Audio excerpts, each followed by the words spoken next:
Hello. Hi. We are Ideas May Appear with Nick and Sivia, and we are reviewing Riverdale. We were going to review, actually, we technically did review episode 2, chapter 2, A Touch of Evil. Oh, and yeah, then we now know it was definitely my fault. I just hit.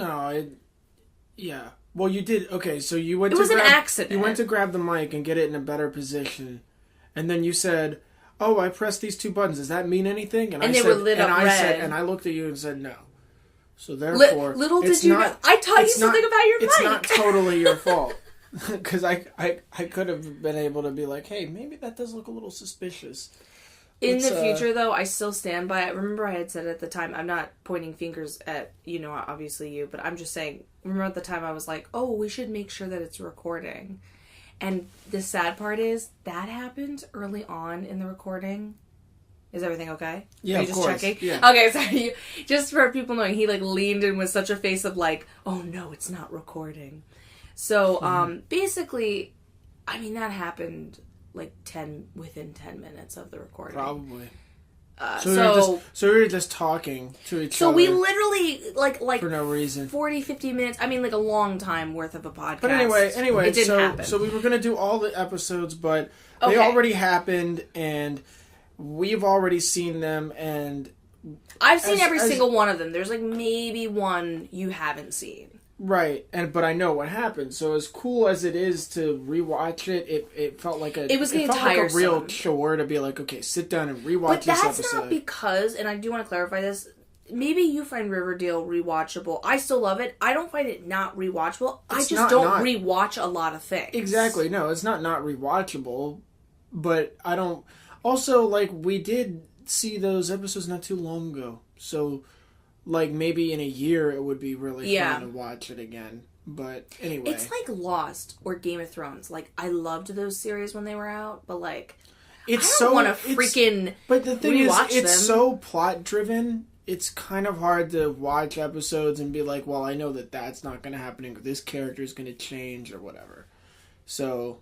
Yeah. And it's also hard to talk about the episodes. The basis of surprise. It's hard to talk about the episodes in the context of already seeing a bunch of episodes that happened afterwards and already knowing more of the story and pretending like we didn't. So what we're going to do is we're just going to go through episodes 2 through 6 in just this one episode, and then tonight is the 7th episode.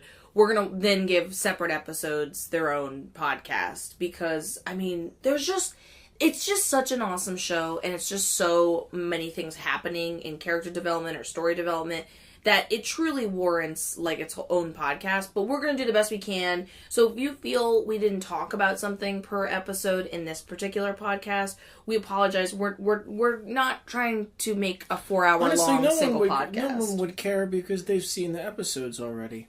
Yeah, exactly. Well, no, I think we're rambling on too much, but this, before we go into this, the main point I was going to say is I'm actually a huge lover of not watching the movie, hearing someone else review it. Oh, yeah. And being able to do that. You know what I mean? So, okay, we'll go over briefly bits in the chapter 2, A Touch of Evil. And basically in this one... Betty, pretty much, I'll summarize it really quick and then we'll just talk about fun. Betty tells Archie, hey, or Archie's like, oh, Betty, I need to talk. But not because he wants to get the friendship together, just because he's concerned about his knowledge with Grundy, where he was at the river when he heard the gunshot. So he thinks he heard the gunshot that killed Jason Blossom. So he's trying to contact Betty. Betty's like, I don't give a shit, boy. I'm mad at you. Then dumb mom comes in. Don't hang out with Archie. I don't have a reason. He has red hair. I'm gingerist. I don't know what the ginger prejudice would be, but I'm thinking I know her prejudice now. She doesn't like anyone who's not blonde. Because when you think about it, Betty is the only blonde, and she hates everyone else. Her husband has gray hair. He's closest to light hair. She probably hates him too. She's what's it called? An Aryan. Anyway, so going on. And then Betty goes, well, shit, Mom, you just gave me a reason to walk back into his arms. So she decides to forgive Archie initially. And then Veronica is an awesome friend. I gotta keep my opinions out of this. I'm just trying to give a quick speed summary to make it as, whatever. Yeah, whatever. So then Veronica's like, I'm so sorry. That was not right of me that I kissed Archie. And she decides, you know what? Of course we'll be friends. And she even says to her friend Kevin, you know what? Honestly, we're not going to be friends probably like in a week from now when she realizes like she's too cool for me. But this is the easier, less effort approach. So she goes and decides to be friends with both of them. Archie's playing his shitty music on the bench. Oh, I'm sorry. Amazing. One of a kind. But then again, this is a small town. So, I mean, like anyone who's the single, if you were the artist, they were like, you're amazing, compared to like when you're actually at the art school and everyone's like, oh, you're a dime a dozen here. So anyways, Betty decides, oh my gosh, no, I'm not ready. No, boy, I was trying to make this okay with myself. I'm not okay with it. Then I'm trying to think if I missed anything. Oh, Archie gets kind of aggressive towards Jughead. We learn that Jughead thinks that they're kind of friends again, because clearly something happened over the summer that they're not friends. And then he decides, you know what? Clearly you came to me in the diner in the first episode. We must be friends. Tries to be friendly with him. No, I think Jughead says, listen, we're not really friends, but I'm trying to look out for you. Like, there's something shady going on here, and whatever it is, you need to do the right thing. But that's afterwards. He even comes up to him before he sees... By the way, just spoilers. Jughead sees Archie and Grundy together. Right. So because he sees them together, that's when he says it. Before then, he tries to go up to him and kind of say like a little quip like old times. And Archie kind of is like, what are you doing near me? I'm a cool bro. I gotta go. I don't remember that. And he even says, look at like the monkey crew of like big jocks, dummy jocks. He basically says that. And then Archie kind of gives him a face like, those are my friends, and then leaves with them. Yeah, so I'm pointing this out for you. I don't remember that. And then after that, as he goes out to say to him, kind of warning him, being like, you really should tell someone. And also, that's not, like, he doesn't accuse him and think badly of him. He just simply says, you and Grundy hooking up, like, that probably doesn't have the best consequences in the end. And Archie's pretty aggressive towards him. It's messed up. And then last but not least, this is the big Jughead gets super interesting in this thing. We really get to know his character. Last but not freaking least, big development. Jason's body gets found when Kevin and Moose are gonna hook. I'm so sorry. Kevin and Moose are gonna hook up. And FYI, Moose is in the closet, and Kevin is the sheriff's son. So the fact that they found this dead body, of course he's going to say it, but then it becomes the huge thing of like, what were you doing with the sheriff's son? But they find Jason Blossom's body, who supposedly got drowned in the river. They combed the river, they couldn't find him. But not only did they find him, but he's got a gunshot in his head. So, which means he was murdered. The real reveal. That was the first one they found it. Oh, the big reveal is I messed up. They found that at the end of the first episode. In the second episode, oh Jesus. Yeah, we're gonna do the best we can to like scoop it together. If episodes blur together, who cares? No, the big reveal was Cheryl saying that he was supposed to come back. He was supposed to come back, and they find out that his body technically didn't die until a week after he left. So she's admitting to everybody, kind of, in a way, that she misreported his death. That she helped him fake his death. But then he actually died. And they're trying to imply she, like, killed him or had some I think in this episode they're trying to say that she killed him. Yeah. And what's cool about the whole Jughead thing is when he's talking to Archie, Archie just kind of admits to him, we heard a gunshot on July 4th. And then, Jughead's like, you have to tell somebody. You have to. And he's like, no. And then as he walks away, he's like, listen, if you tell anybody about this... And he grabs his arm. And he looks at him and he's like, what are you going to do, Archie? Oh, Jughead! I gotta tell you, this is when my love of Jughead blossomed. Because in the first episode, you don't really see him, but it just blossomed. I said this when we recorded this prior, but I'm going to say it again. Jughead, say it all you want. Yeah. Proud. What would I be as a fangirl? A Jughead? You would be a Jughead. I just feel that feels so weird because I'm a girl and jugs are very similar to boobs. Oh, and then so, let's not do that. No, I'm saying like, I'm thinking I would be a Jughead. That would be, but I'm also like, ooh. That sounds weird. I could wear boobs on my head. You can do that. I'm a Jughead. Oh my god. So I'm gonna take my glasses off because my face has been hot all day. I don't know why. You know, I just get this way when it's starting to become more and warmer out. It's gonna snow tomorrow, so. Seriously? Yeah. Holy shit. Okay, cool. I love it. So much snow this winter. I love it. My stomach. You were just gonna say you love Jughead in this episode. Okay, so I love stands Jughead. Up to Archie. So I got distracted.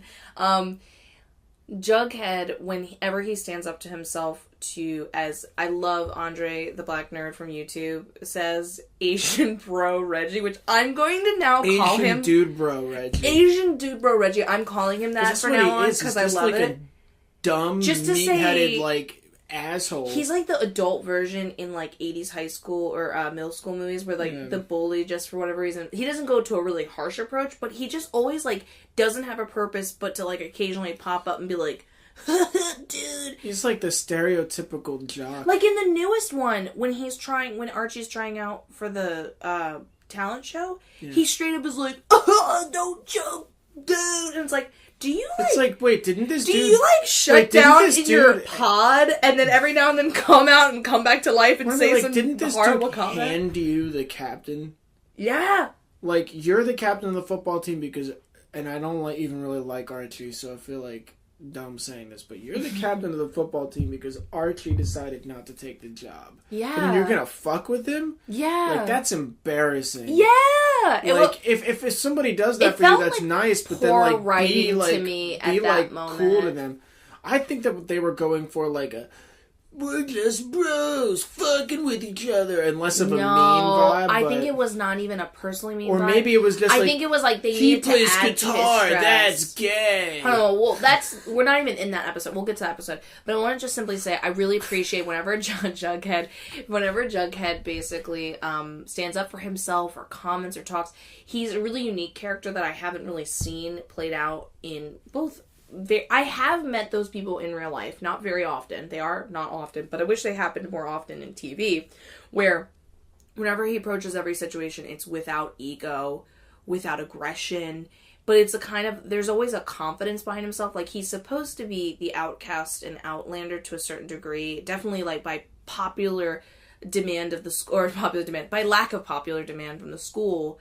He's kind of acknowledged as kind of like there, but no, he's not in a group, basically. And yet, you see him, and I said this before, and I'll say it again on the unrecorded, it becomes like, you know, someone finds like a VHS in like an alien movie, they'll be like, the lost tapes. Yeah, the lost tapes! I couldn't think of the word. The best part about it is that you can't find it. And it's just me talking about an episode of Riverdale. But you can't even find it. No, but, because maybe someone figures out... The recording is silence. That'd be killer if they could figure out technology to like break through that kind of thing, you know what I mean? But anyways, I'm losing track. I can really resonate to that type of feeling. Not that I'm saying I am Jughead. I'm making the point of saying his perspective of, you could tell he's someone that goes to school, treats it like work, and then he goes and enjoys the rest of his life. And so when he's at school, while he There's might no not emotions there. Yeah, so whenever somebody's like, you can tell everyone else thinks, oh, he's such a loser, I'm cool, and it's like, well, he's thinking, you know, you seem really obsessed with this school thing. I'm understanding the whole thing it's of life. Riverdale. Everybody but again, somehow... with no aggression or ego, because I was the same way. I didn't view people who cared about school as negative. I was just like, that's you. I'm just not me. Yeah, but especially in Riverdale, it's like everybody drank the same Kool-Aid. They're literally the town of pep. Like, they're the town of pep. Like, everybody went to the pep rally in episode 2. Yeah. How many people... They used to have pep rallies at our school during school. Yeah. Oh, yeah. And then you could go back if you wanted to. You were trapped. And I'll say the only people that went back if they wanted to, I think the only reason they did that was so that they could show up under the influence of certain things and then not get caught. There's like a little like thrill in that when your frontal lobe's not developed and you're like, oh my god. Do you know what the thrill I'm was right by the for principal me? and I'm so high and it doesn't matter. And Do you it's know like, what the thrill was for me, it's though, just during pep rallies? I was fascinated and truly saw the oddity that our school, for whatever reason, every pep rally I went to, freshman to sophomore, would always have at least 1 to 2 unicyclers in each grade for some freaking weird reason. Yeah. And do you remember the part of the pep rally where they would race and do an obstacle course on their goddamn unicycles? And you could tell the freshman unicyclers were like, they were doing it, figuring it compared out. to like the more experienced ones. The best one was when I was a junior. I think one of the freshmen was a brother of a senior or something. And that freshman was way better at the unicycler than the already pretty good senior. And you could tell there was a little bit like there wasn't anger, but there was a definite competitive edge that was real. And he won. The freshman won. It was great. It was great. But it was definitely like one of those things where you enjoy it and you're like, yeah, this is weird. I don't know why it's here, but I accept it. So, to finish up this, because that was episode 2. Between rewatching it and re-talking about it, we can also say that it's cool that Betty and Veronica made up. They're never gonna let a boy get in between them again. It was awesome that Betty stood up for herself. But I do like that Betty stood. It was like Veronica gave like the best apology that anyone. She was could a give. real woman, but Betty and friend. Didn't really want to hear it for a little while, which I understood. She was just like. Like, for a while, she was like, this is fake. Like, you're pretending to be nice to me. And then Veronica eventually was just, like, had been tried long enough that it was like, okay, they're friends now. First it was, like, a stern talking to. Veronica was like, I've said I'm sorry enough times. It's not Archie's fault, and it's not my fault that Archie doesn't like you. That's just the way it is. Which is a really important lesson to share in life. It's a painful one. And then, of course, Betty kind of felt like, after a while, that's true.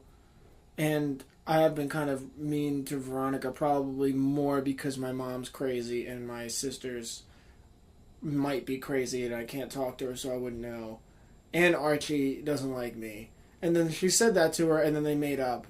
But like what I love about that is like it's more complicated than one person wronged the other person, now the other person's mad and they come around. It's more like one person wronged the other person, but the other person started feeling emotions that were related to other things that they had just kind of kept dormant. Yeah. So it became like a lot more than just that one thing.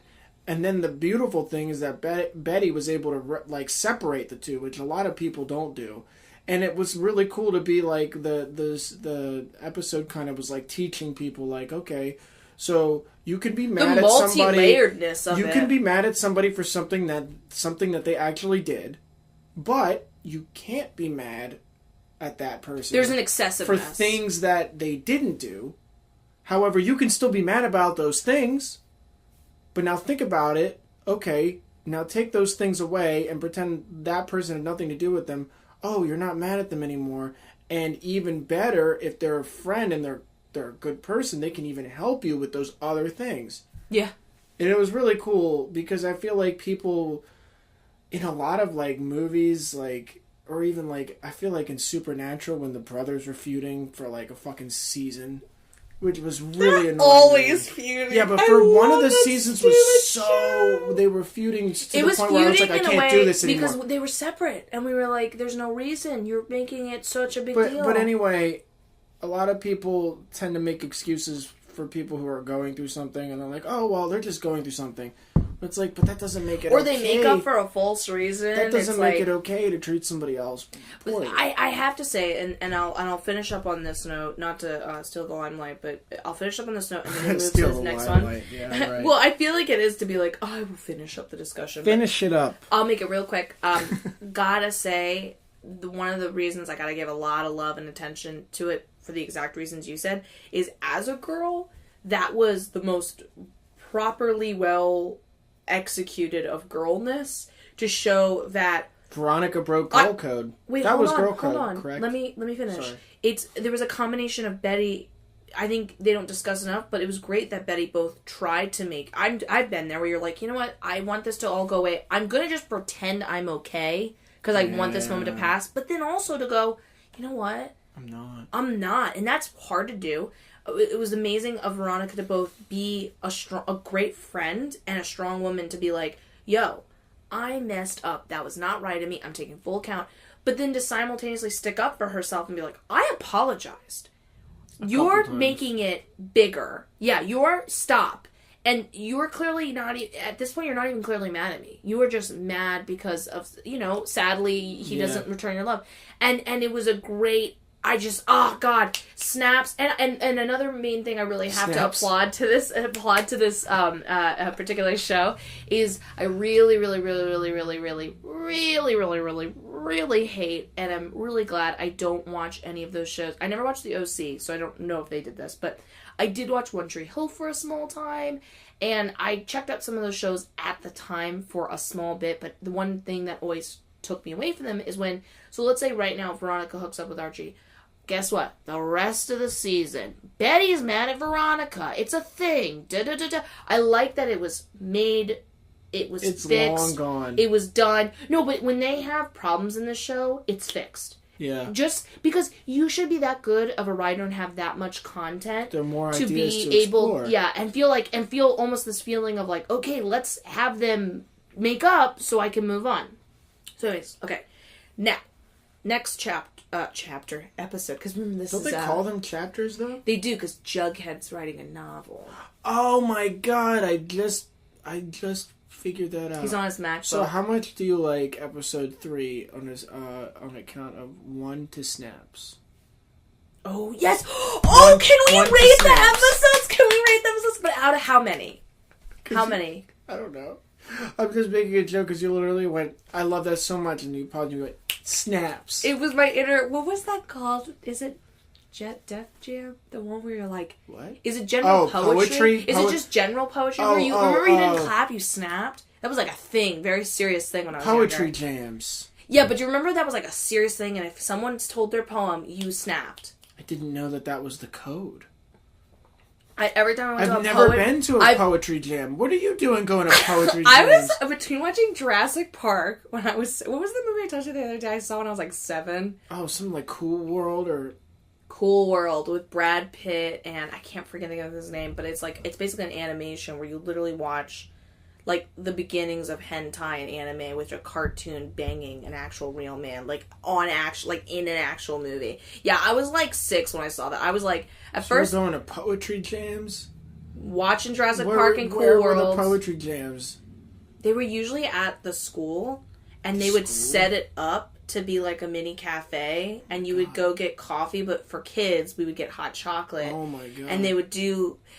God, whoever did that was really nice, and I'm appreciating... And I'm also sad that it's not... Sometimes, and I have to say this, I know this is like a mini conversation, but I always fight between when I watch TV shows and wishing I got more involved in the community and made the community more a community. Because when you watch TV shows, it's so cool, like in Daria, where they have a place they go to. Those kids have a music venue to go to regularly in Daria. I'm like, where the but exactly, but that is a sense of, do you hear what I'm saying? Like, as in, I wish that was more of a thing.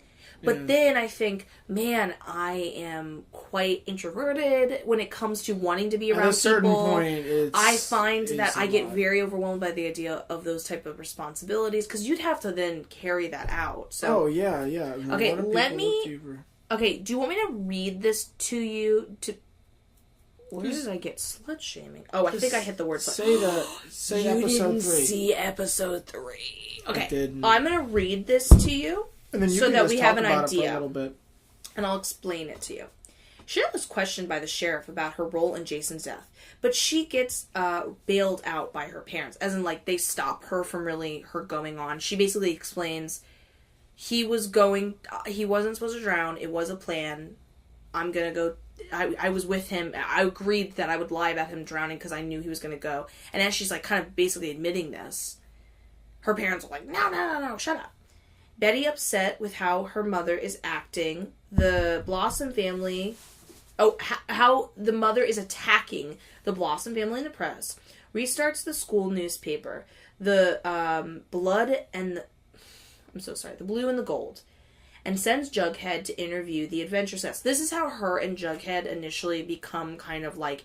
they go from, like, friends to being, like, they're hanging out pretty often. A little more. Yeah, I think they were before. Oh yeah, because if a good Jughead old and Archie Archie were friends, and Betty and him and Archie were best friends, I get the vibe that they were friends, but not like when hang out Archie's a the 40-year-old bachelor with 3 kids from 3 different women, they should totally write like a thing like when they, I don't know, are getting married or something, and they should thank in their speech like Archie Andrews for Wait, we're not there yet. We're not there. So this is how they first met. Oh, I forgot to mention. We forgot to say this during the second episode, but that is when we learn and really get an in-depth look of what a fuckboy Archie is and his fuckboyness. So I just wanted to add that in. So still going on with episode 3. This one. Yeah. No, that was the second one we saw together. Remember how we had a whole discussion about that? Right. And sends Jughead to interview the adventure scouts who found Cheryl at Sweetwater River. Oh yeah, just Dilton after Doily. Doily, after Jason died. Veronica is horrified to learn that her new boyfriend, Chuck Clayton... Oh, Veronica isn't... They're not boyfriend. I don't know why they're saying this. She literally... You don't see him. He actually was on the show Unfabulous. That was on Nickelodeon with Emma Roberts. I recognized his face, and I had to do a lot of digging to find it, which, by the way, if you look up on IMDb... on his IMDb, it says he was on Unfabulous, and you can click the IMDb page and Unfabulous exists, but Emma Roberts, when you go to her page, Unfabulous doesn't show up in her IMDb, even though it was a show centered around her as the main character. She took that shit off. That's so anyways, weird. Seems like a nice guy, blah, blah, blah, and he basically asks her on a date. They go on a date. Nothing happens. They just go to Pop's. It's just a real chill, nice date. I think they might even kiss. They even have like a nice bonding moment. I don't remember what they talk about, but it's like they kind of agree about their different, issues they're going through in their personal lives. It's like a nice moment. And then literally the next day she gets, she sees on someone's Instagram that there's a picture of her and him that he posts, but there's maple syrup on her face, like photoshopped on her face. It's called Being Maple Syrup. It's their town's version of slut shaming. It's insinuating that clearly like he got sex from her, a blowjob or something from her. So, and it's called Being Maple Syrup. Yeah, it's that sounds like something like some weird fetish, like let me pour maple syrup on you. Wait. Just to clarify, when I initially heard that, I went, why maple syrup? That's so random. Just to clarify, the deal behind maple syrup is their town is like majorly like their town's trade is maple syrup, and the Blossoms have like the maple syrup like factory and export. Right. So that's the tie. Anyways, okay. What a weird bunch of kids. So Chuck Clayton does this to her and has been slut-shaming her to the rest of the school, and when he refuses to stop, and she tries to confront him, and it's like one of those moments where you feel sick to your stomach, because even though she's, standing up for herself, he's just kind of like, what are you gonna do? And everyone's just looking at her like, yeah, we accept what he said, and it's better written than what I'm saying. It was well, where you're just, you can see she's sitting there going, oh, like, I can't do anything. So then has been slut-shaming her to the rest of the school, and she's horrified. When he refuses to stop, Betty, and Cheryl find evidence linking him and his friends, including Jason, to the shaming. This means they go into the school, and they go into the locker, and there's apparently a secret book, basically, and they are able to find the secret book, and within this secret book it says all the girls and who's hooked up with who and points and what you get points for. So it's a terrible like conquesting thing. It's really awful. Damn. Yeah, Riverdale hits hard. Riverdale has got to be written by the most feminist like men and women, because this show is constantly more focusing on the girls and giving love to them, and giving justice. So it's certainly not anti-man, which is nice. Very female centric. Because as a feminist, I don't want to see men no. It's not to see men suffer. Just I have to say this because some people are really stupid. Being a feminist just simply means you are you would like women to have equal. You want equality, and women are not held to the same level that men are in society, and you just want that equality. But it's not about having men Snoo from Futurama or the Amazon what is that, the Wicker Man, where all the men are slaves? Oh, yeah. And they're, not allowed to have talking. And Nicolas Cage is like, what are they, second-class citizens? Which was he killed that moment because I thought because you could tell something was like in when him. he said that something was real Nicolas about that. Cage, He was like, I can't stand to see these men as mistreated. someone who's never probably been treated like that.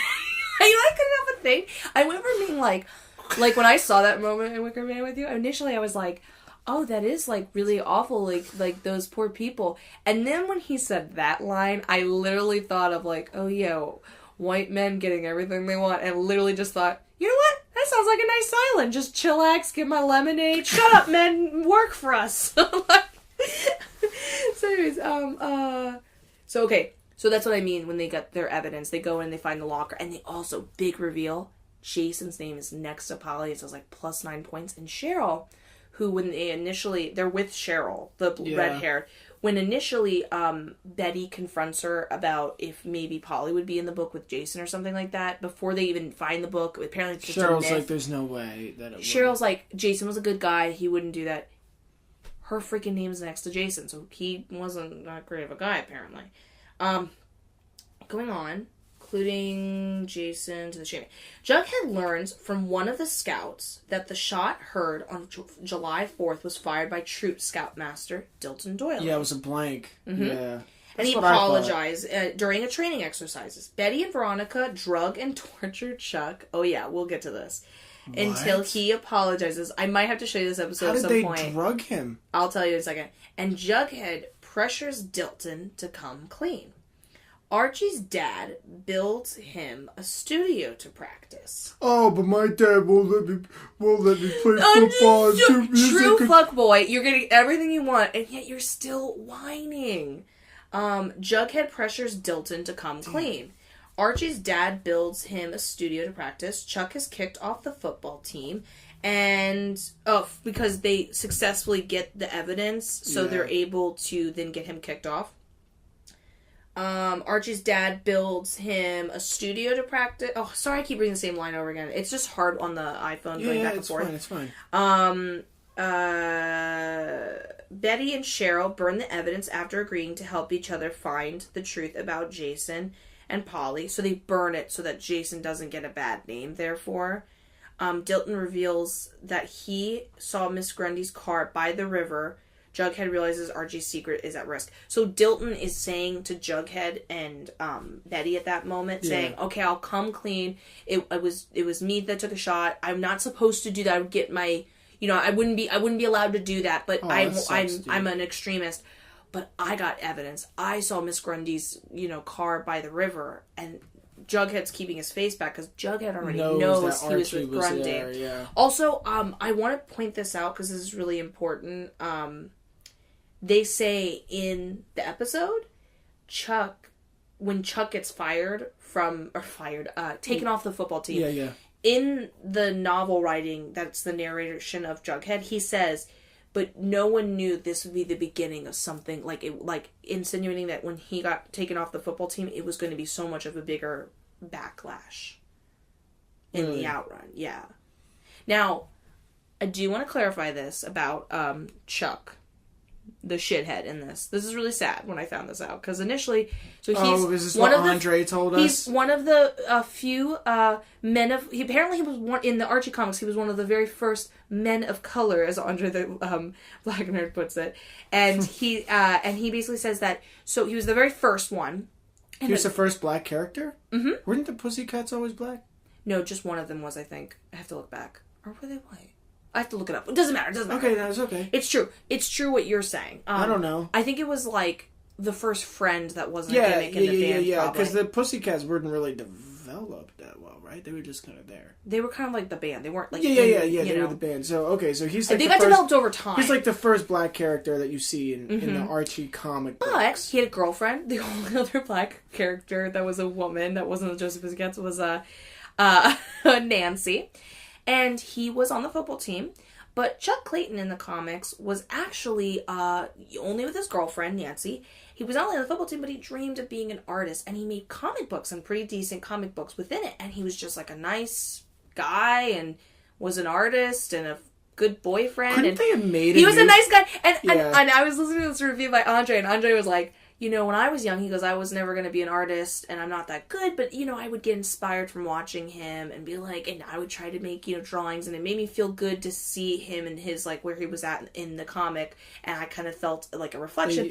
And then to see, like, in the show, Chuck's like, he's like, oh, great, a misogynist, player type character of another black, character. Yeah, like, kind great. kind of a stereotype. I mean, even Josie's, like, a bitch, where I don't think black women are, like, bitchy, but I'm making a point of saying, like, but it they makes develop her really well. She gets an awesome The only reason thing. why she's a bitch is because... I can't help but look around and be like, yo, you can tell me Veronica's Spanish all you want with the mija. I'm not buying it. Even though I'm not sure if the actress is actually Spanish. I'm not her last name is Mendez. It's probably she's Spanish. She's not... this is what I'm saying. She's not Spanish enough for me. I need the type of Spanish where, like, people who are racist would right away identify and be like, I'm not okay with that. Of course they easily would accept Veronica, because Veronica looks very white. Does that, you know what I'm saying? Well, she's probably more Spanish. But do you hear what I'm saying, though? For me, I need, like, she doesn't count for me as, when you think of, like, a Latina person, you would think of somebody that's much different. And I'm not saying, and just to clarify, I have to be PC about this. It's not a bad thing that she's white. I'm not putting down, like, I'm not saying she's not people. Spanish. Yeah. I'm just making a point of saying, like, well, yeah, it's like when, for a very long time, casting was always, like, the more lighter-skinned black people. It's, like, the friendlier version of race and color. No, I know what you mean. It's not that it doesn't count. It's just, like, you're... And right now, all we have is, like, so Josie and Chuck, who are, like, yes, they are black, assholes. blah, blah. They're kind of assholes, and I'm like... Pop is cool. I mean, Reggie! The coach is cool. Asian dude, bro, Reggie, like, no one identifies, like, he's even aggressive. Do you get what I'm saying? It's a little like... Yeah, we need to have some... Yeah, you know what? You're right. The only ethnic minority so far in this show that's nice and cool is Veronica, and Veronica looks white. Even though she's supposed to be Latina. Which she could be, but I know what you're saying. It's not like...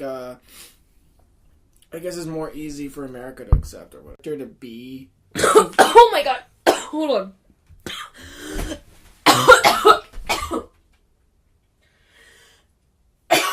Okay. I'm so sorry. Okay. I literally threw up a burp in my mouth, okay. and it was violent and acidic and, like, choked me. Couldn't they have made a character that could have done what Chuck did, but then couldn't they have kept Chuck? Right? And made him more true to the comics? Yeah. Because what's the point of taking a character like that and then totally altering him to be like... At first I was going to say... At first I was about to say a comment and say... I was literally about to say... Oh, God, well, the shitty thing is there wouldn't be much for him to do in the show via, like... interesting things going on. No, but no one wants someone to be there. Guess who's there? Moose, Reggie, Kevin. They're not a lot of interesting fun. I mean, they even had to make I don't know if Kevin in the comics was originally the son of the sheriff, but do you get what I'm saying? Otherwise, he's just, oh wow, he's just a gay character. Like, they're not giving more to him. I don't know. Kevin's got some stuff going on, but yeah. Kevin's has stuff more going on. Do you get what I'm saying? Because they give him more stuff. And this is the point I'm trying to make. Oh, I see. Archie played music in the comics, but that would have been really boring if they didn't add in Ms Grundy, his dad disagreeing with it initially. Do you hear what I'm saying? So I was initially going to say, oh, what would they do with his comics? And I thought, oh my god, freaking, Jughead's writing the novel of the show. There could have totally be an interesting thing to do with the thing. The two of them would have probably been friends. Yeah. Oh, man. If they kept him true to what over he time, is. Especially. Yeah, they would have been like, hey, you're kind of like... You're kind of like me. And it would have been cool development, too, because he would have been on the football team. So been like Archie's only friend on the football team. So anyways, going on.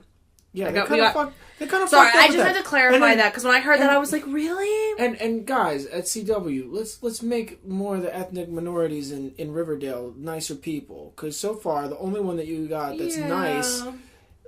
I mean, most people, if they were to see her, would say, oh yeah, she's white.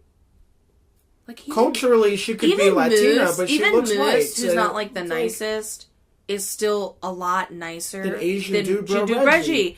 And he's white. And Chuck. And I would believe Moose being more of the aggressive one, then you know what I'm saying. Anyway, so yeah, okay. the one that's closeted. Before we go on to episode 4, I need to know, how did they drug up this guy? Okay. So let me give you the most. Would have been crazy if they gave him acid or something. Yeah. Okay. So hold on. So I might be getting a little bit out of order, but I actually really like that you didn't see this episode yet. I didn't. Until you see it, because I like telling you. So basically what happens is Cheryl goes to kind of have a date with him.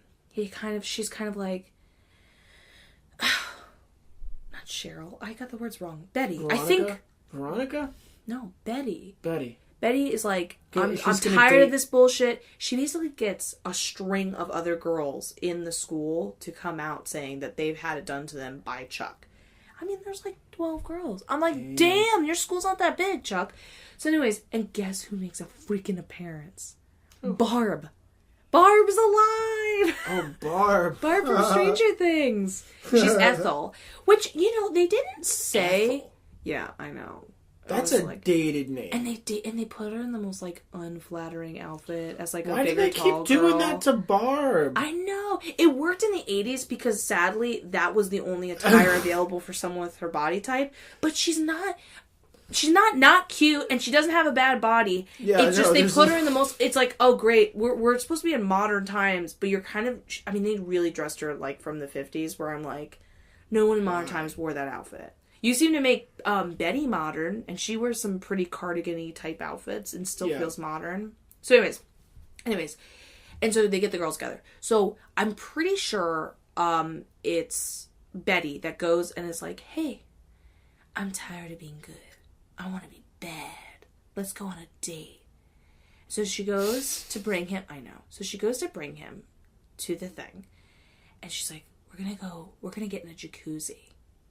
Okay, let's go in the jacuzzi. And when they're in the jacuzzi, she literally just hands him a flask and is like, drink this. And he's like, okay. And it's kind of like the Love Witch. It's kind of like it's kind of like a truth serum-y kind of thing going on, mixed with a little bit disorientation. Truth serum? Yeah.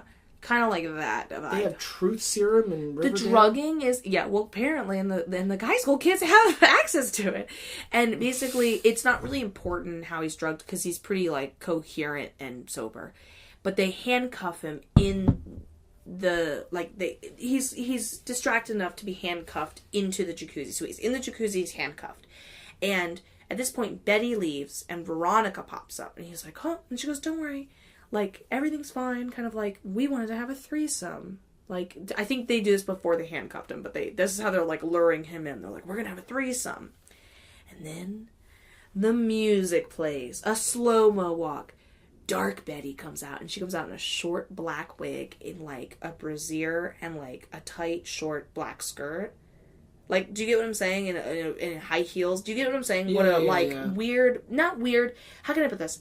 It didn't look bad.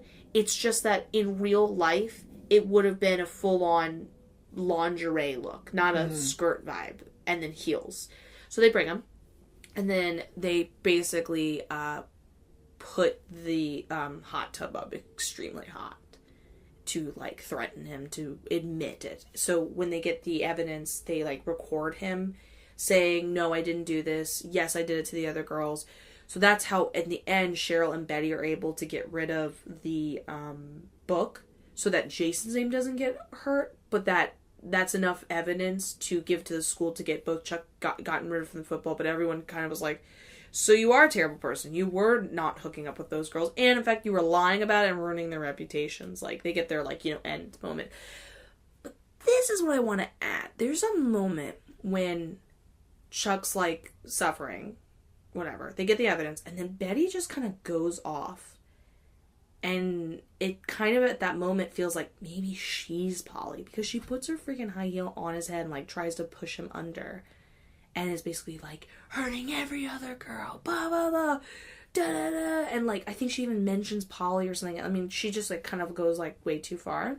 Which is, like, in my personal eyes, if you're that type of man, I mean, that's not far enough. But, besides that, there's a moment behind her when Ethel randomly is there. And Ethel kind of, like, has this little, kind of almost evil smirk. and then backs away and shuts the door slowly. And they don't bring any attention to it. They don't talk about it ever again. We've seen so many episodes and we haven't seen Ethel again. But to me, it felt like just a hint of being like, I wonder if Ethel was lying. What if Ethel's like getting revenge on him? Maybe it's something he did. Maybe he was mean to her or bullied her, and she got revenge on him or something. Or like it just felt so different. The way she reacted, the way she like stuck her head out and then smiled and then shut the door behind. It was just such a, you know what I'm saying, moment. Mm-hmm. So, anyways, there's not much I can say about this episode other than like explaining what happened. Okay, episode 4. Yeah. I could tell you were like, okay, like... No, I'm fine. I'm listening. Well, I mean, there's not much to say other than that. Mm-hmm. And you're kind of like, the thing is, and this is the last thing I'll say, is this isn't bad writing, but the reason why it doesn't stand out to me as an episode is because when Jughead finds out, I mean, that's the first time Betty hears about Grundy. We don't even know Archie's involved. Mm-hmm. But Betty comes out and does that. It's kind of like pulling a plot point of him having an affair and it possibly being found out kind of in a circle. And instead of inviting more mystery, actually learning more about Jason Blossom's death. Now, I don't know if they do it in this episode or the 4th one, but, because they didn't say in the Wikipedia, but I do remember Archie, remember how he was going to tell them about Ms Grundy? And at the end of the... He didn't because they realized that shot that was fired couldn't have been the one that killed Jason. So he does go to the police. Well, he does go. He goes to the police in another episode. Why? And he admits it. But that's stupid because he clearly has nothing to admit. And they say to him, he was actually killed a week ago, and not only killed a week ago, but he was actually has scars all over him that he was clearly bound during that week. Yeah, tied up. So when that happens, he's kind of like, oh, and it's kind of left. Like, possibly putting him and Ms Grundy in danger. However, Cheryl is appreciative because it gives Cheryl's story more credibility because now she has a backup of her being, like, not the person who shot. Yeah. And now Dilton has come forward as the person who shot. So, you get what I'm saying? It's like a full circle, so I'm just mentioning that. Okay, now 4th episode. Chapter 4. The Last Picture Show. Jughead despairs over I remember this one. Yeah, this is good. This one's so... Jughead despairs over the news that the local drive-in where he works is closing, comparing Riverdale to Salem. At the diner, Betty spots Archie and his father having dinner with Ms Grundy. Oh, yeah. Remember the dad gets kind of the hots for Ms Grundy?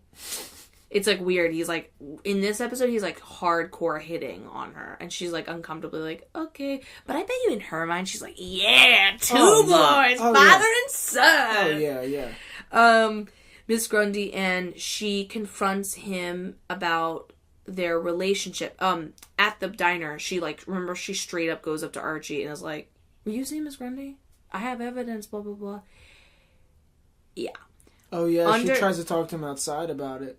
No, like 10 feet away. It's like, Betty could, I mean, I know you like Drama Girl, but like, come on. Yeah. Under the guise of an interview, Betty questions Ms Grundy about her life. Oh yeah, she tries to have that fake interview, but really is like aggressive at it because she's... I remember. Because I don't know if they find it at this point, but Jughead finds, Betty is not convinced, like, it's so weird with, feels it's so weird that she has no, like, background history. Ms Grundy is quick to be like, very covering of all her shit.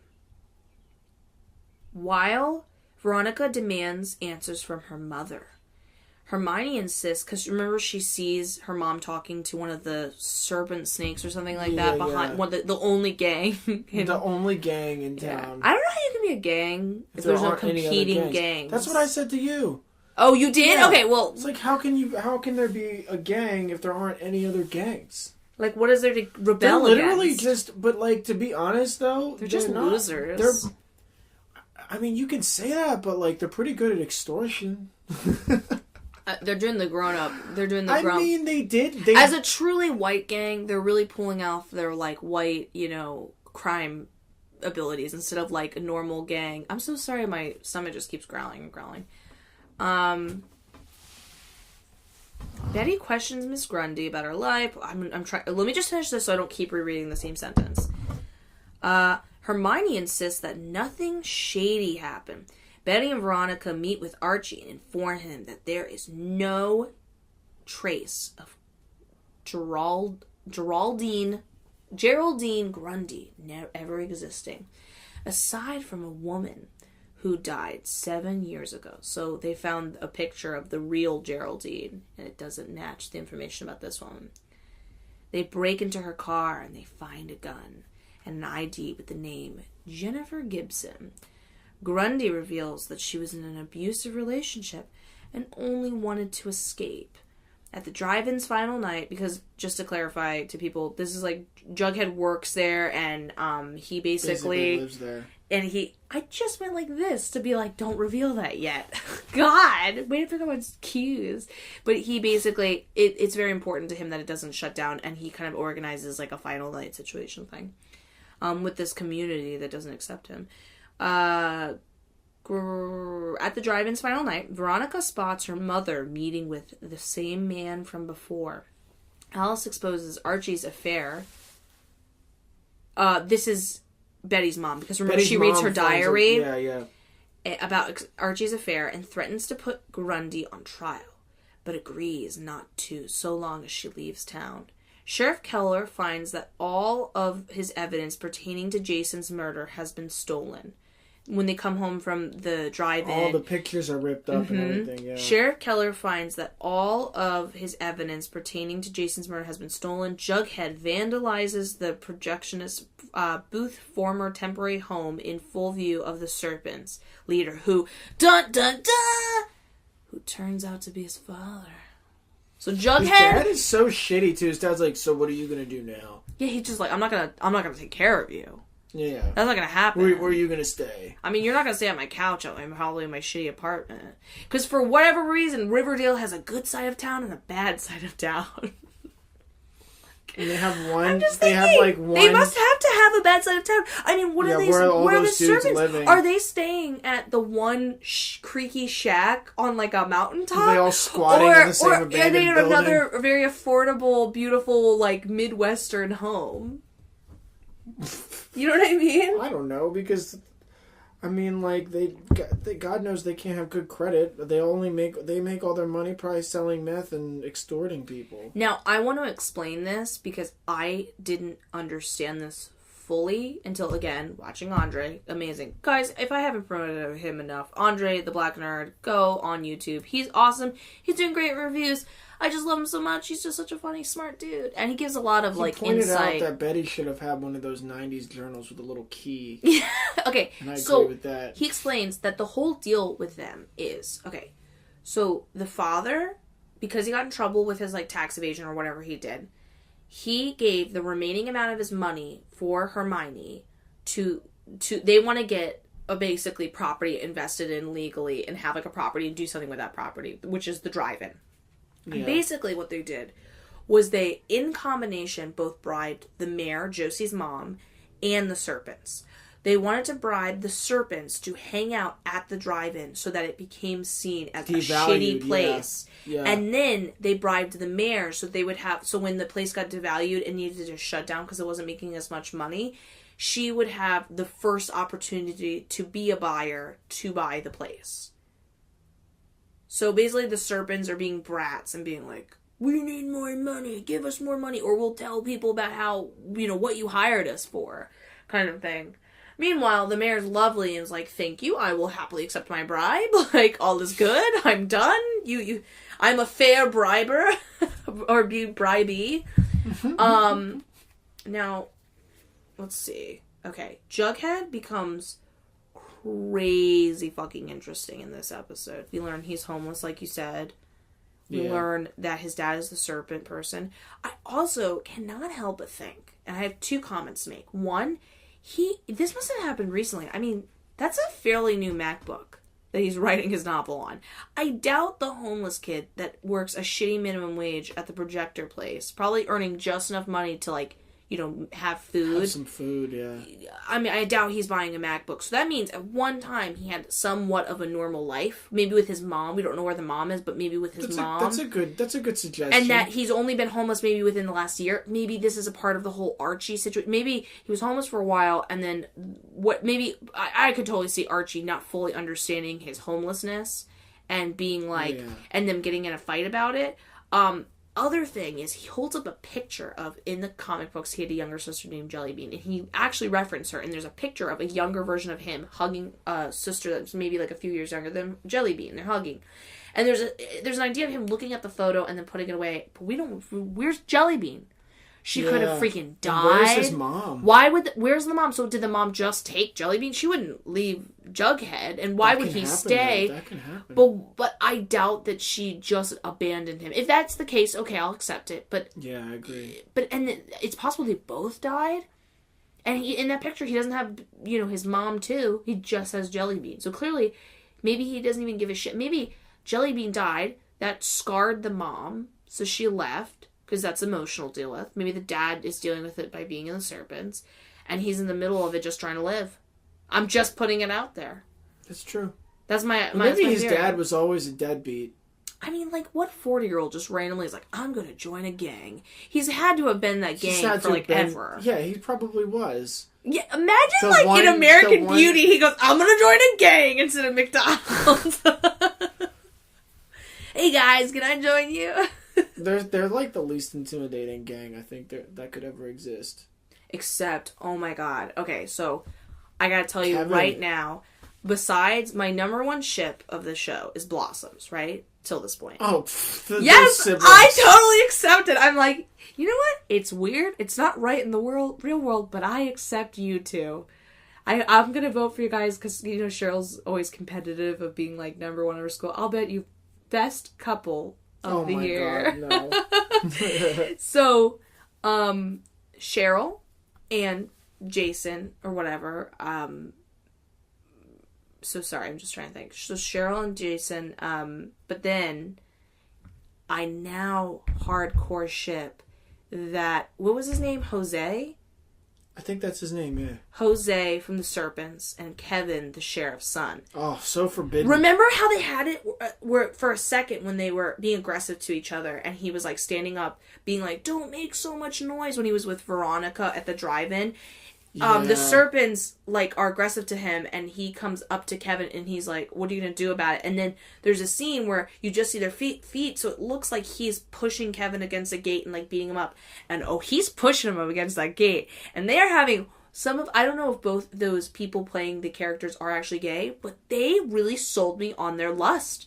Oh, definitely. They were really clicking. It was really great sexual attraction. And I gotta be honest with you, I don't know Kevin. Kevin doesn't seem like one... I mean, he even says when Moose is I don't know if you remember, but on that episode, Moose is making out with his girl, Midge. And he's kind of upset about it. Because I think there's a part of him at first pushing away the idea of a relationship. But to be real, him and Moose would not have made a real relationship. And Moose would never have wanted to come out the closet.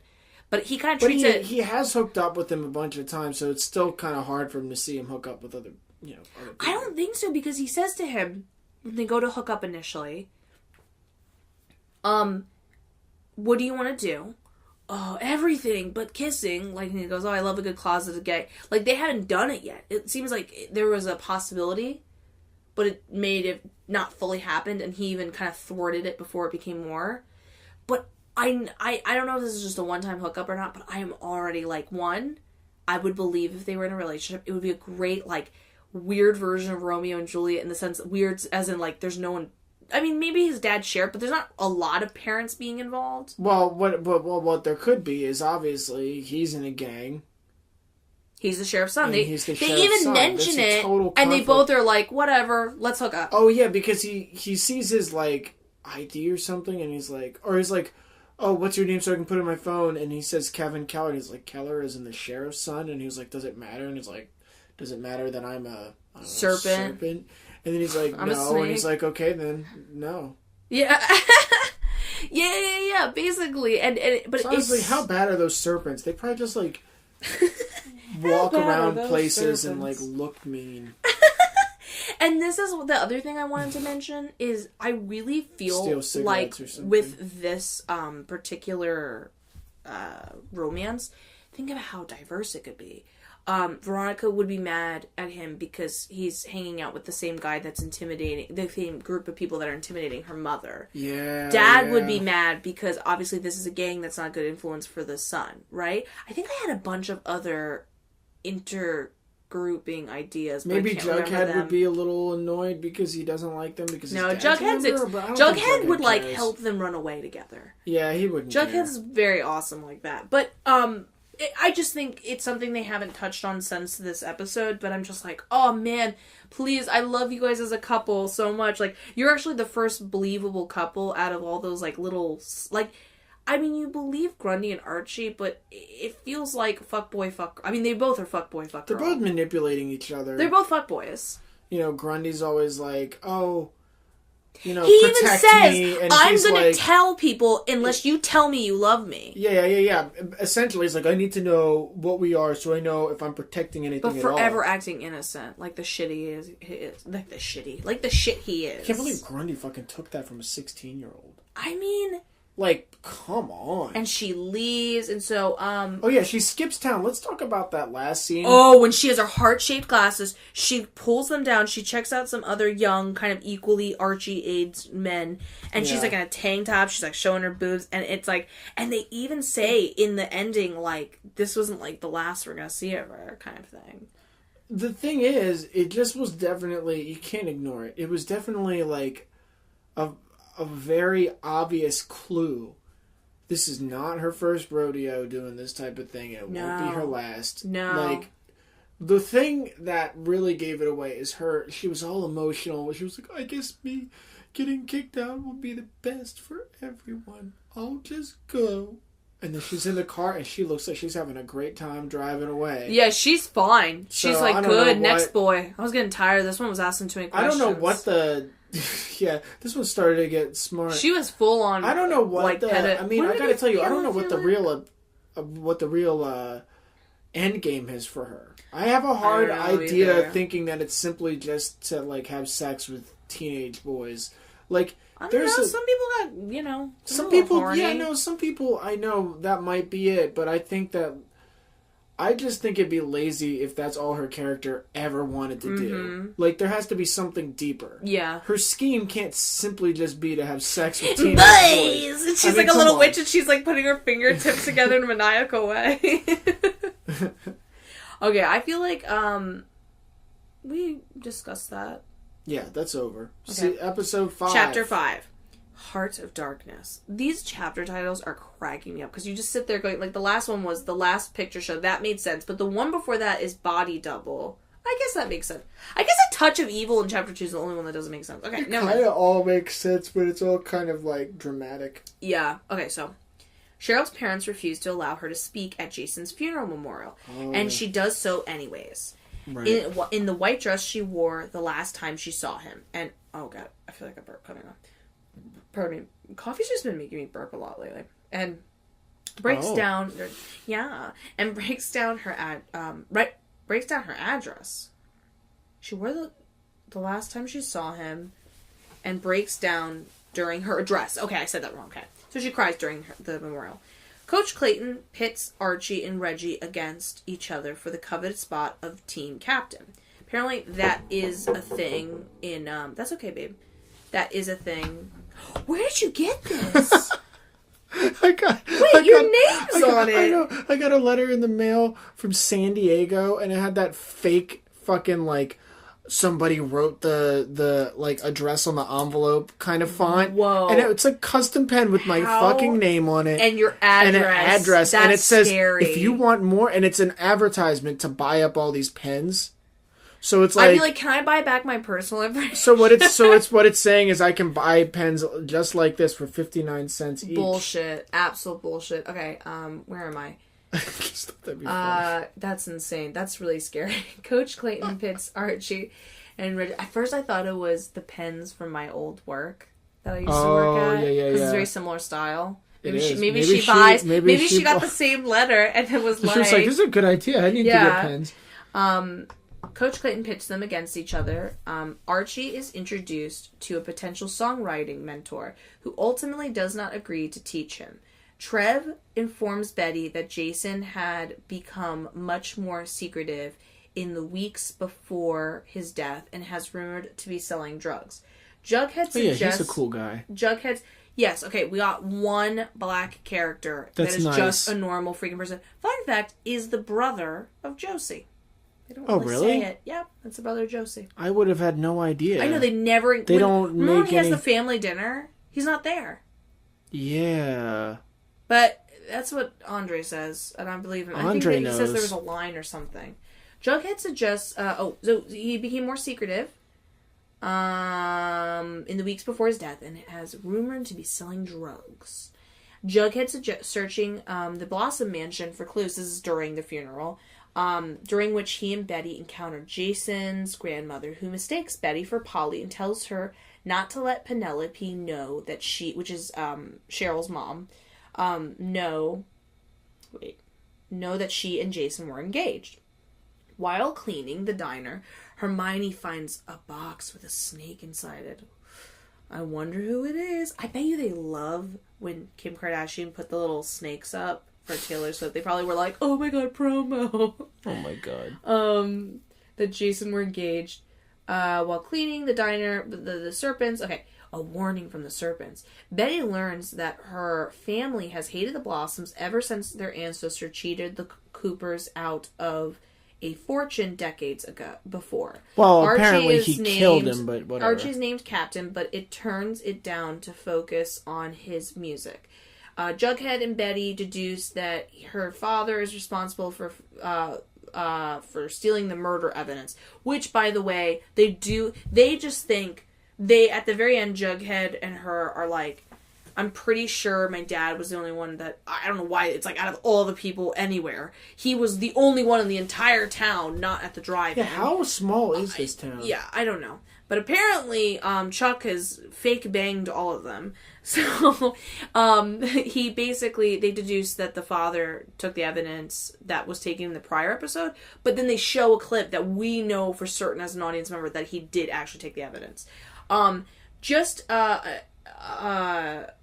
An important thing, though. Is this episode 5 or 6?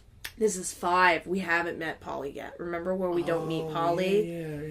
Yeah. I'm just making sure I'm reading everything correctly.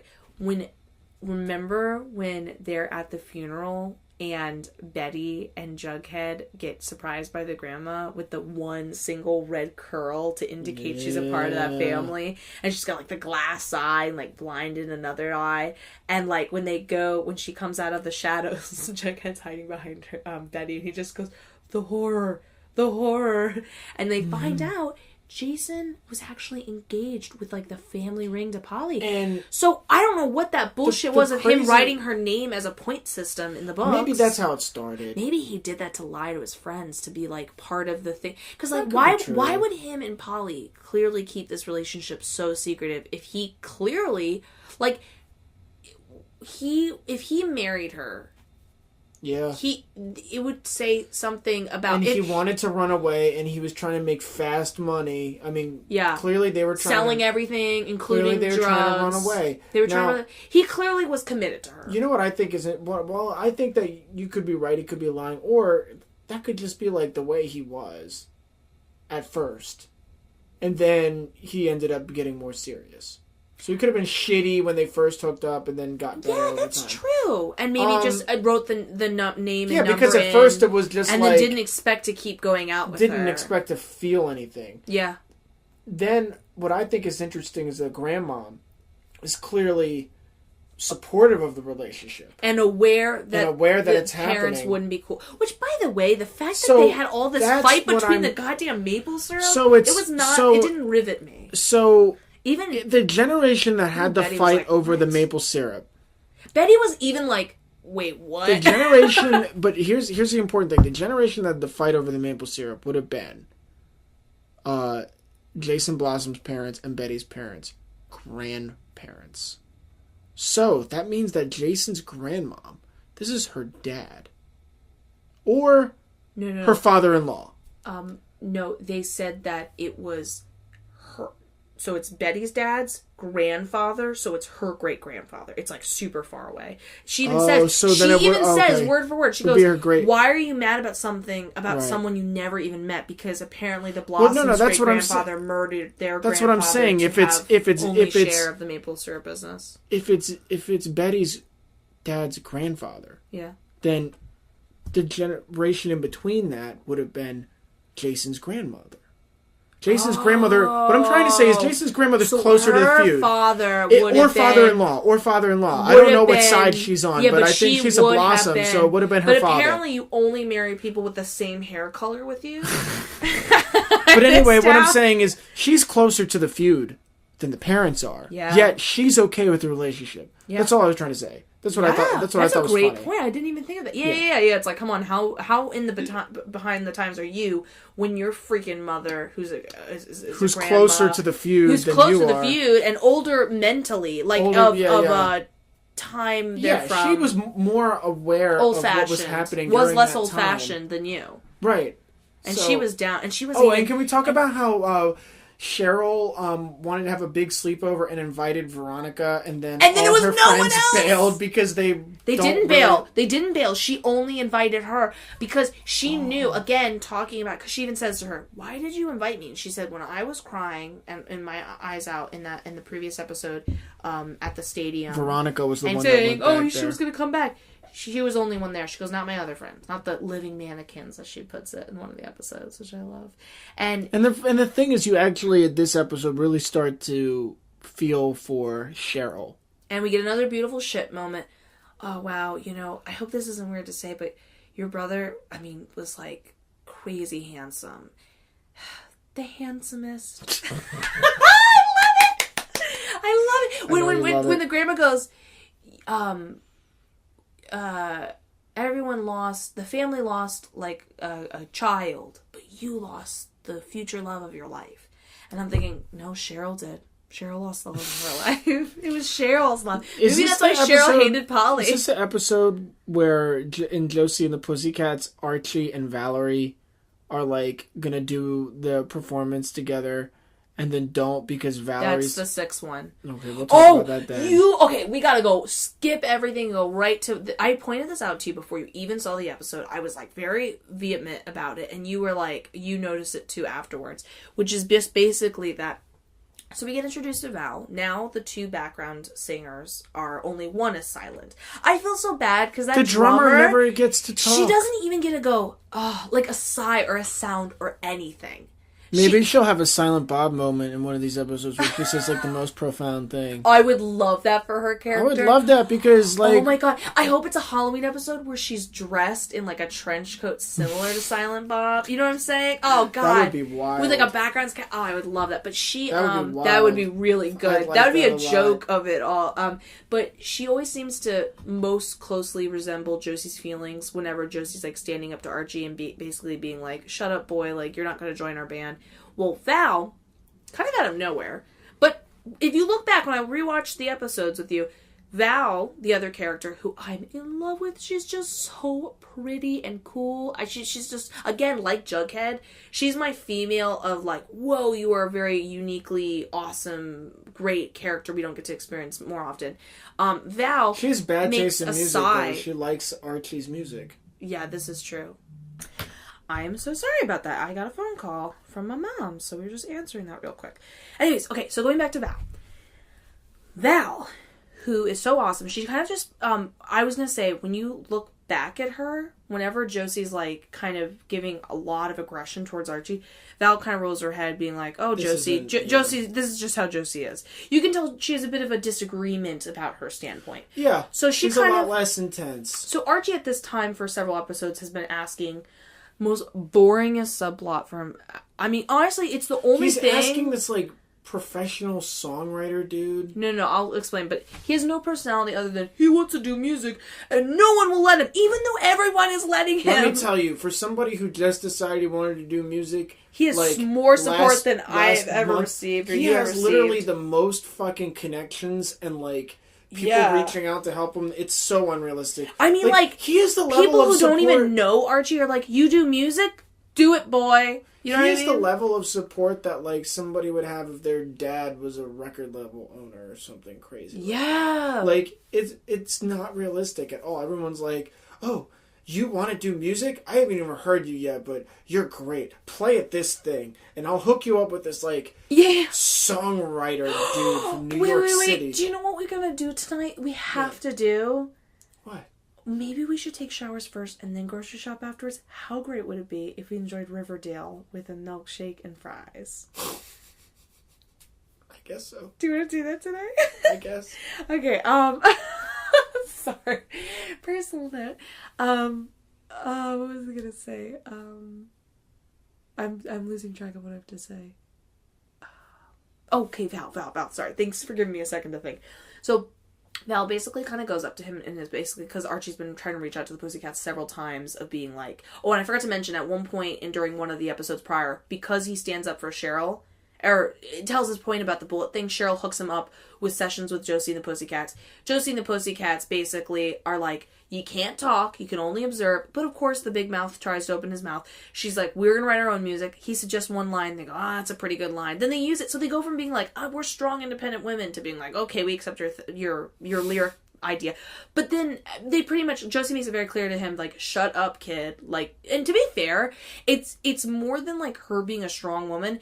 If I had a band, or I can't think of something else, just something else, I'd be like, shut up, what are you doing here? This is like, you wanted to infiltrate in my thing, and I'm giving you at least that as a favor to Cheryl, but like, shut up.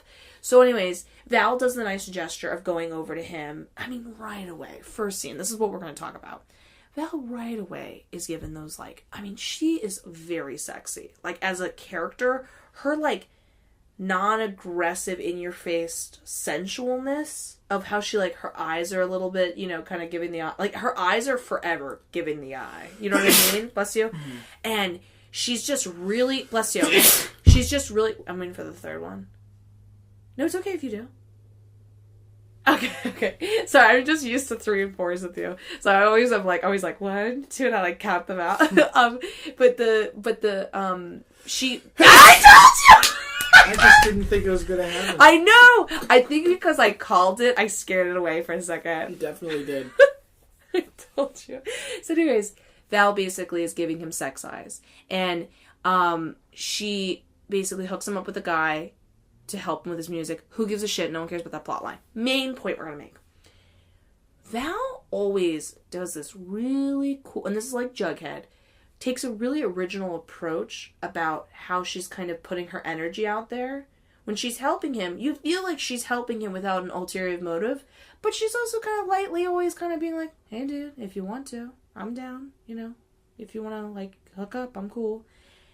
And he gives sex eyes and is easily succumbs to sexual energy from people who aren't even putting out sexual energy. I mean, with everyone. Even with Betty, even though he's not giving her those vibes, he's always, there's still like, if Betty really went for it, I don't think he would necessarily say no. I feel like he'd fuck her and then afterwards be like, but we're still friends. It was a mistake. Like, but then Val, again, the one black girl on the show, or not the one black girl on the show, of his girlfriends he's like hooked up with so far, this one black girl, I mean, he gave nothing back. He's not giving he anything. He didn't seem into her at all, which was so confusing. I mean, in a way where it was like recoiling. You're into almost anything that moves. Yes! And now what? She's not doing it for you? Oh, she's not good enough? What's not good enough about confusing. her? She's I don't understand. And this is the biggest point that we get to know his fuckboyness, especially with Val, because out of all his girlfriends, I would say Val the most is very like wonderfully opinionated several times during her plot line. And whenever she's giving her opinions and just being like, I don't think I want to do this, or I don't think that's the right thing to do. And just, like, I don't know, being a freaking human being and talking. He always looks upset. We learned that Archie doesn't like to hear the word no. Archie doesn't like opinions.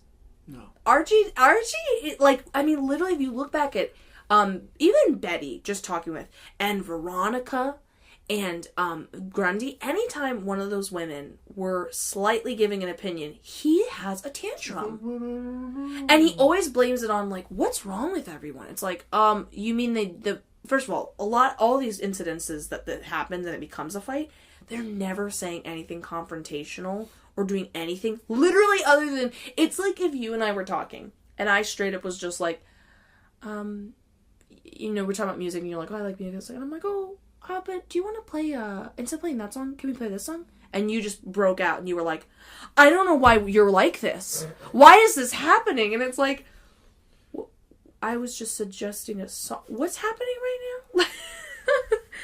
So, did you feel... That's Archie. Yeah. Did you feel, is what I'm trying to express, the same, what I was picking up? Yeah. I don't remember what conversations he had with her, but there were a couple conversations where she wasn't really challenging him that hard. But she was kind of like, you know, Archie, I think at one point she literally says, either this episode or the 6th episode, where they actually, like, kiss. And it's like, oh, now you're magically into her, even though you were giving nothing for so long. We didn't get there yet, but that's totally fine you brought that up. Yeah. When he goes in for that kiss, he kind of is like... He doesn't even seem that pumped about it. And she's like giving these eyes of like, hey, let's go. I'm confident. I'm not recoiling. I'm not feeling scared. Anyway, she says to him, basically, you know, the only person saying that you can't do music is you. She calls it out! True. It's so true. Like, maybe Archie, that Castillo guy isn't super impressed with them, but it's like your dad built you a studio and said you can do music. Everyone else is sucking your dick. You have this person who's helping you write songs. This is like the second person that's agreed to, like, tutor people you. are holding his hand to his dream, and he is kicking and screaming. Yeah. Like, it's insane. It's like being taken. Like, so he's the child, and he's kicking and screaming. It's like Val is literally taking him to the theme park, and he's going, I want to go to the theme park! And she's like, we're freaking going! Get in the car! Like, it's pretty nuts. I feel that we discussed what we want to discuss for this. Oh, yeah. Listen, we're going to get more in depth when we actually get to see the episode and then do it. Yeah. Which I'm excited for, because this next episode on tonight I imagine every so episode good. after this is going to be great. So good. I'm really, Alright, so this really, is episode really 6. Okay, episode 6. Now we're getting somewhere. It gets really cool. So, basically the main idea about this is, Veronica, the sideline is that basically, I'm so sorry. There's so many plot lines. Basically, they finally go and visit Polly, Jughead, and, what's her freaking name? Betty. Archie and Val are gonna do the talent show, but Archie's getting stage fright. Veronica's mother, I always want to call her heroine, Hermonie. Hermonie, who's now crushing and kind of hooking up with Archie's dad, which Veronica's not cool with, because technically, even though still Archie's married. parents are separated, well, they're married, they're just separated, and her parents are technically not even that. He's just in jail, so it's definitely cheating. Archie's mom is in, like, Chicago, so she's, like, out of the picture. Yeah. So I wouldn't say that Mr. Andrews is cheating on her, but he is involved in an affair, technically. Because Hermione Lodge's husband is still her husband, and he's just in jail. So, Hermione needs a signature, and because Veronica's name apparently a signature to allow Andrew's company, Andrew's construction to do the construction of the former drive-thru. Yeah, and basically in that pursuit and everything like that, she is like, no, I don't want you to hook up with him anymore. So if you're going to keep hooking up with him, I'm not. Can we talk about how? And Hermione forges Veronica's signature, so she gets both. Real quick on that point. Yeah, she forges a signature because obviously Hermione's husband wouldn't sign. Yeah, but anyway. Can we bring up how nobody in the town knows who the buyer of the lot is? Except the mayor. Even Archie's dad. Yeah. So Archie's dad didn't put any pressure on her. She just wanted to do it because... He gives a presentation to the mayor. To be honest, it probably could be a good investment for them, but more so, she really just likes him. She's crushing on him. And to be fair, he is the only construction company for probably a while. Can we talk about how She couldn't It's only logical. She couldn't have talked to her husband, and maybe he would have considered doing it. Oh, here's the thing, though. Here's the thing. If she talks to her husband and he says, I don't think so, then it can't get done. And now that he has no idea. He's in jail. So... She might be doing this for him before he went to jail. Like, they haven't discussed, but because that money might be illegal. So, because a lot of this money is cash, it's very possible he's not talking about anything publicly via phone. What a lot of, like, old school, like, organized crime people have wanted to do, which is pour all their illegal money into something legal. But, like, do it in a shifty way so that nobody can, like, trace it. I feel like they discussed it probably before, because they even say when they originally get to town, I thought they were divorced, but in reality, when they get to town, she goes, this is the only place we have in my name, and that's why Veronica and Hermonie moved to Riverdale, because that's the only thing the government wouldn't have taken. It could have been his money, but it could be in her name, and maybe he just gave her cash, and then she deposited some of it in her account. The reality is they were only attacking him. There's holes in the plot line, but you try not to question it. So they visit. Well, and then, wait. Oh, and also, big crazy thing, Jughead and Betty end up finding a car with Jason's stuff, kind of validating, Polly's story and everything like that. But at the very end, we'll say this, but at the very end, the car gets on fire, so it's like, thankfully the police go there so they can see that clearly there was evidence and that it was there. Yeah, and they see that somebody burnt it down and they can respond to their being there. Yeah. But okay, so let's get to now the most important part is just Betty, Jughead, them two, and then Polly's sister. So Betty and Jughead go and freaking visit Polly's sister. And No, Betty's sister Polly. Thank you, Betty's sister Polly. And now, when we seen that episode where she's wearing the black wig and she looks like crazy, there became a theory of, what if Betty is Polly? Maybe the reason why the parents keep... What if Betty's Polly? Because the parents keep distracting away from the subject of Polly. There was an insinuation because as a TV show, we didn't see any pictures of Polly. So there was a constant, like, conversation of, like, maybe Betty's fucking crazy, thinks she's Polly, and they just keep saying... Because they kept saying, she's just sick. Oh. She's just sick. Like, they wouldn't freaking say what was with her. But we've met her. She really does exist, is in her head, and she's motherfucking pregnant! Like, really pregnant. Like, I would love a timeline, because she looks like 6 months pregnant. Like, really that bump pregnant. Is pretty big. I mean, that's a cute little bump. And we find out that Polly was being lied to also by the parents, and she was kind of kidnapped, which is fucked up. The night she was going to escape with Jason. Yeah, they called the place, and they're one of those places that they just come in and break your door down and grab you from your room. And then she's at a nunnery. And Jason and her were going to, that day that Jason went to the other side of the stream with Cheryl, he was actively going, they were going to meet up at this car where he had stocked up the proper, money. I'm just thinking of all that money that was probably burned. Let's have a moment of silence for that money. That's the biggest tragedy. That's the biggest tragedy of all that. Wait, I mean, I hope the person who burned the car was like, okay, cool, money. And those people might as well have gotten those drugs for free. I know. The money didn't go anywhere. I know. That definitely makes you sad. It's all just all around sad. That moment of silence for the money.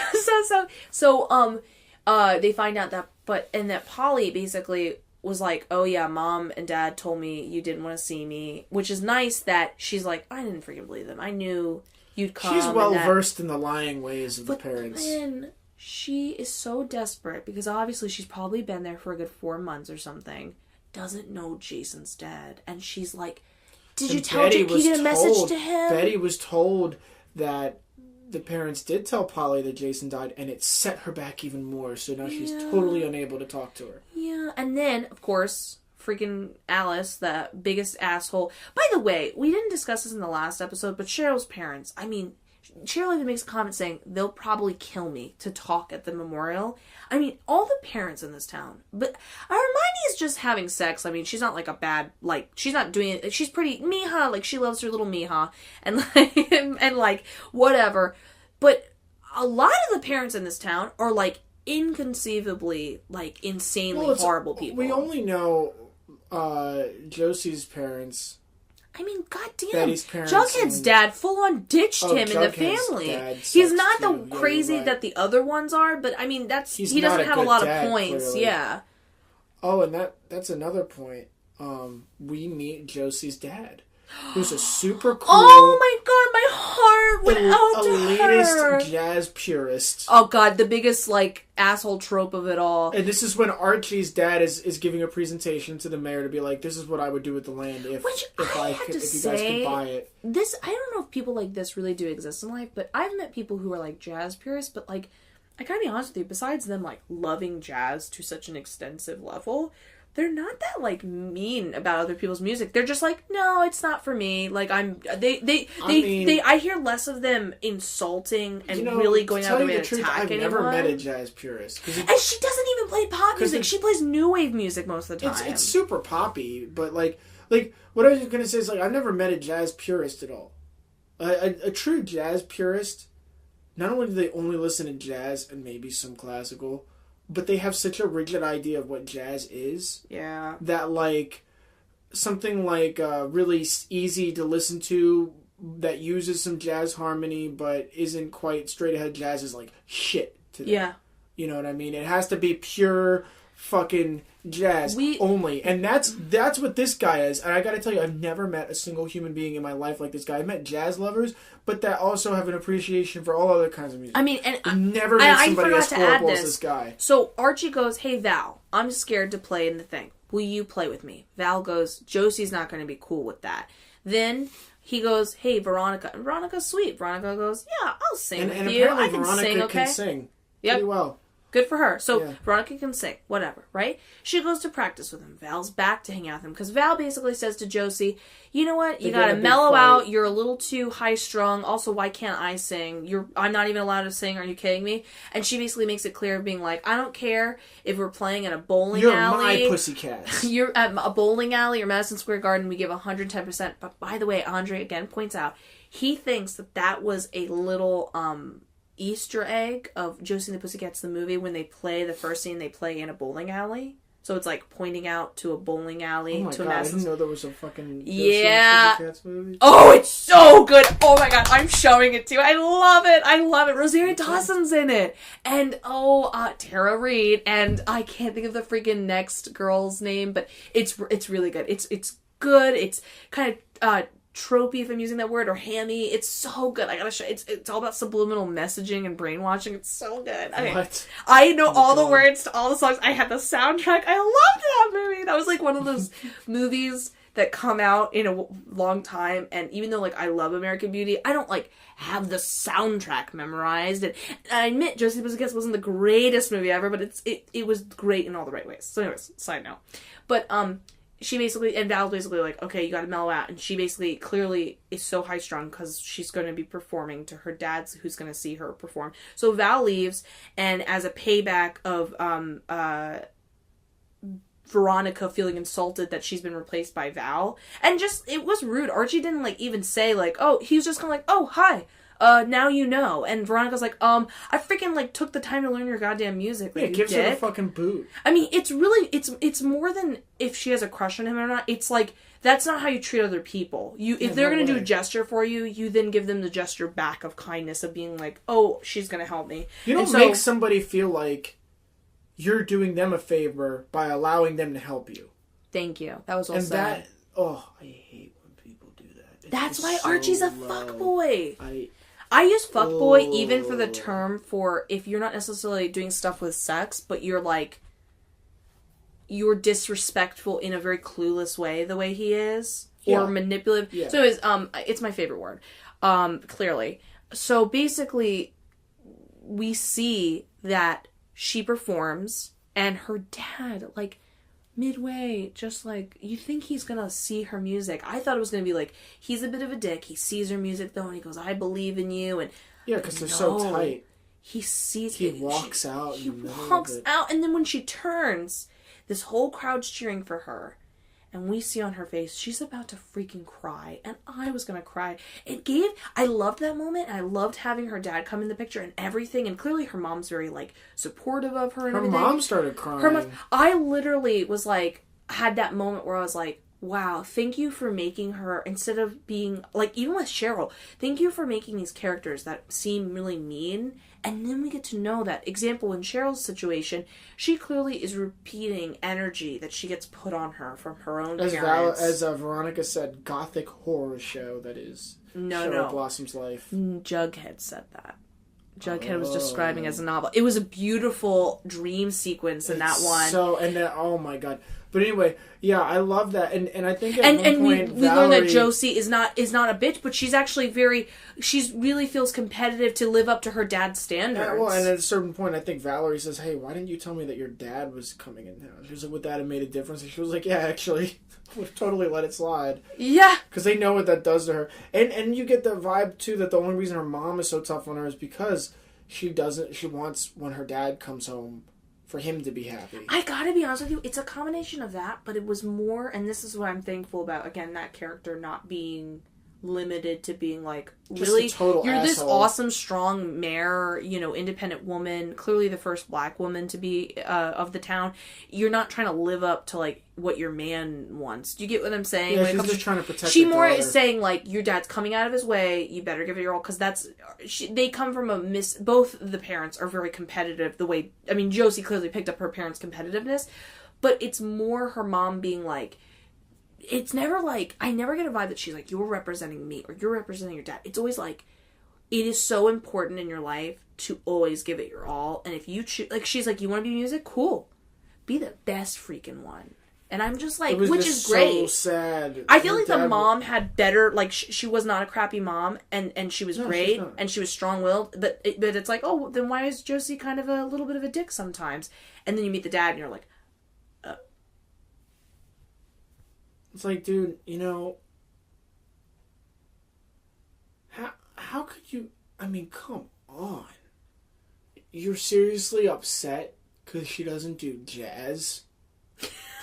I'm like, how do you have a job still? Realistically, baby, he wouldn't really have, I don't think, he apparently is always tours touring. the country and all that. No. This isn't jazz. This isn't the 60s. Yeah. Not a lot of people care anymore. But to be fair, they are having this like retro in-between world, so that's a little bit of the retro. That's true enough, and at the same time, yeah, there are still some jazz musicians out there that make a lot of money, but I don't think there's a lot of money in jazz. Yeah. In fact, there never really was that much money. I told you before how, for the longest time, Wes Montgomery, my favorite jazz guitar player, to work in a factory. We should probably, Yeah, he really, like, truly... It wasn't until he started making, pop-sounding records that he actually had enough money to stop working in a factory. Yeah. I can see the time. We should finish up this podcast so then we can have enough time to do what we need to do. Yeah. Okay, most important thing. Most important everything. Thing. Jughead and Betty Kiss! Then we got our second ship of the show. We went from Cheryl and Jason... Number one ship. When him and Grundy were together, didn't give a shit again. When Archie and Val hooked up, the most lifeless kiss ever. Didn't give a shit. Oh my motherfucking god. Jughead and Betty. Not only was that a good kiss. What would you call Bughead? That's what they're calling it, apparently. I don't know if I necessarily want to give that the name. How about... I don't know. Betty... So a part of me thinks it's not fair to take one letter out of one of them, and then the rest of the letters. How about Jetty? That's okay, but like these names got to be more clever. I think Jetty. How about Jughead? Because Do that you way, hear your name and no, then... but you have to be fair. You can't just take one letter from one person's name Brangelina. and then the rest of somebody's name. Yes, that's how it works. It's stupid. You gotta have Kimye. No. Yes, that's how it works. You gotta have but I think that's lazy. You gotta have. Like Maybe a couple letters from one name and a couple letters from another. What would be our ship name? Nivea? Actually, that sounds cool. Sick. I don't know what our name would be. That's a hard one. Okay, but point being is they make out. It's a cute kiss. It's adorable. It feels real. And again, because Jughead has my heart, I like that when he goes in for the kiss. Were you jealous? No, I just love his character a lot. But he has your heart. Stop! You're just being cute and jealous. No, but Jughead is, because what I'm saying is he really wins me over. How when he went to go for the kiss, he didn't do this bullshit like it really. He let that moment seep in. He even was a little bit shy, but then confident. He put his hands around her head. I mean, it was, and he even, this is the best part. He pulls away and he just looks at her, and he just has he really revels in that moment. But of course, and I think this is a great writing choice. You can tell. She even, rewatching it, she makes a face at him, kind of being like she lets him have his hand still around her. She does not pull away in the least. She looks at him, and she smiles, and she's in that moment of, I already know, before we even have seen the episode tonight, she clearly is receiving what he's putting down. They're gonna continue this. Oh, and he was there for breakfast in the beginning of the episode. It was so cute. Oh, that was great. Yeah. So, Jughead. Oh, do you know what Andre pointed out? When the mom has got the tea and she's going in a circle, and she's like, said he compared it to in Get Out when she uses the teacup to hypnotize him, and he was like, get out! So I not only appreciated them getting together, which I said before there was ever any flirting, I was like, I feel like they'd be a great couple. Now, this is why I'm more excited even more excited that they're a great couple.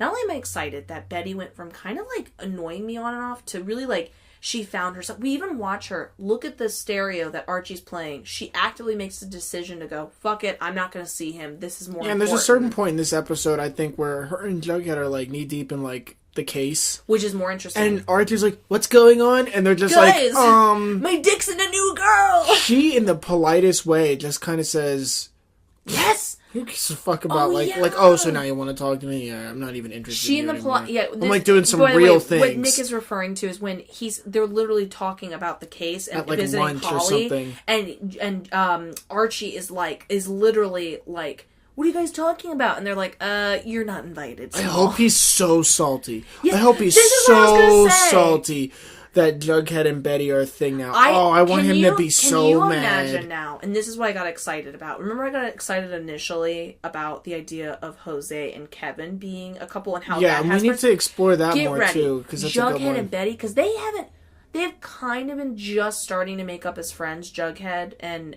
Archie. Do you remember they were at Remember they were at that one, at the end of the one episode, they were all together at Pops? Yeah, so and Archie did stick up for Jughead when Reggie says something, he tries to beat him up. Yeah. And then when he's getting beat up, we see Jughead on top of Reggie trying to pull him off. Oh yeah. Archie sticks up for Jughead. Reggie's bigger and punches him in the face, but Jughead tries to pull him off, but of course probably didn't.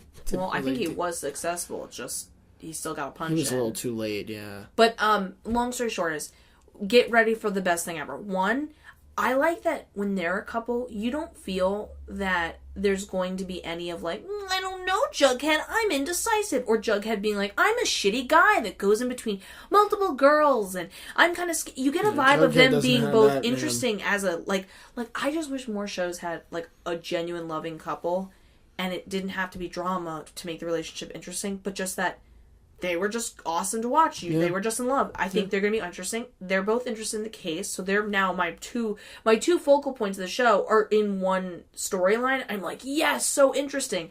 But we get to know Jughead's story background better. We get to know Polly and Jason's background, but now this is where it gets really interesting. With Jughead and Betty together, Archie's going to be upset about Jughead, obviously, and probably develop relationship feelings out of nowhere. Do you get what I'm saying? Jughead's going to call him out on his shit and be like, oh, now you want her. Betty's going to even also have that similar... He's going to be Archie, you had your chance. It's going to... And then we get her parents being upset. I'm going to love every minute of it. And the serpents. And I'm excited for tonight. Okay, so we got to go and do things. We are going to do the next episode, which is Chapter 7, In a Lonely Place. Both these uploaded tonight. I think you can. Oh, I know I can. I got it. I'm proud of you. I love you. I love you too. Okay. Bye everybody. Where ideas may appear. Yes. I'm Nick. I'm Sivia, and have a great have a day full of pep or whatever. It's have that pep. I can't think of the slogan. Okay, you can turn it off. The peppiest town on earth. Yeah.